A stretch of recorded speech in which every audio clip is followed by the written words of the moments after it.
name is Haley Webb, and I will be doing my informative speech over North Korea. Many of us don't know what is going on in North Korea at all, as we worry about mostly the United States and what's going on here. But as I tell you guys about this speech, and when it's over, you'll be astonished to figure out what is really going on in North Korea today. North Korea is on a tight lockdown by its leader, its godly leader, Kim Jong-un. North Korea is said to be one of the most secretive and isolated nations in the entire world. As there's a million things wrong with North Korea, I would like to focus on one that hits me harder than anything going on there. Many things are going on because of the government is in such secretive and tight lockdown. But the main issue I would like to tell you guys about is the prison camps. It is said to be that between 150,000 and 200,000 people live in these prison camps daily. They are surrounded by electrical fences. An entire family can be imprisoned in one prison camp due to just one person in the family's action. So can you imagine your dad doing something as simple as stealing, or maybe it wasn't even a crime, but in North Korea it was a crime, and you go into prison for the rest of your life and maybe ultimately dying in there? I cannot imagine. As many as 40% of camp prisoners die from malnutrition as they slave away. There is no media and no society in these prison camps. They are very secluded.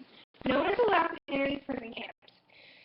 The U.S. has never directly seen into the camps, so we are actually going off based off what we have seen from trying to get near the camps. The videos of from the ground where you can see the electrical fences are there, and it looks like a prison camp, and off of other people's stories as well that have encountered the prison camp and somehow survived.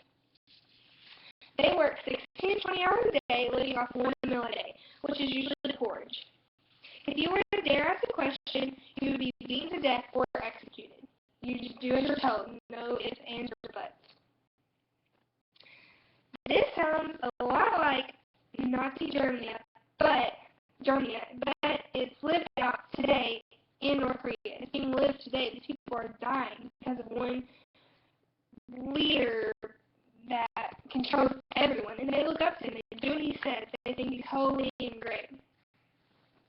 So as I said earlier, we don't exactly have been into these camps, but here are some stories of people that have encountered this camp and have somehow, some way lived through.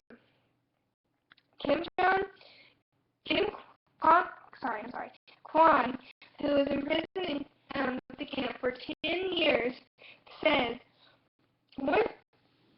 here's a quote from when they were interviewing him. Once both men were finally dead, the 2,000 and 3,000 prisoners in attendance were instructed to each pick up a stone and hurl it at the corpse.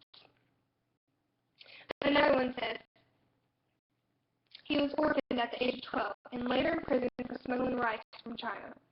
I know how to survive on my own, so I would eat anything. I ate lizards, snakes, rats, reptiles, whatever. Reptiles are the only meat that I could eat. Suk was imprisoned in camp for 28 years at the age of 13 because his grandfather escaped to South Korea. They would signal us to come over and make us sit down. They'd spit into our mouths. We gagged. They would beat us repeatedly. Some may ask why the United States isn't doing anything for this poor country. Well, as we know, there's a lot going on with our own self. ISIS, trying to pick a president, not sure what's going on with that. So we really don't want to get involved because we have our own things to worry about. But another big thing is it's costly. Our soldiers could die.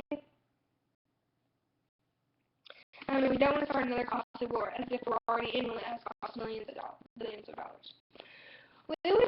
We would lose soldiers as well during this war. And we don't want to lose anybody, you know? And then another big reason is Korea is said to have which is very isolated, so we have no clue as to whether they really do have weapons or not. We would pretty much be going in blindsided. I hope you guys have learned a little bit about North Korea today and taking into account what they have to go through daily, and also be very lucky to live in the United States. Thank you all.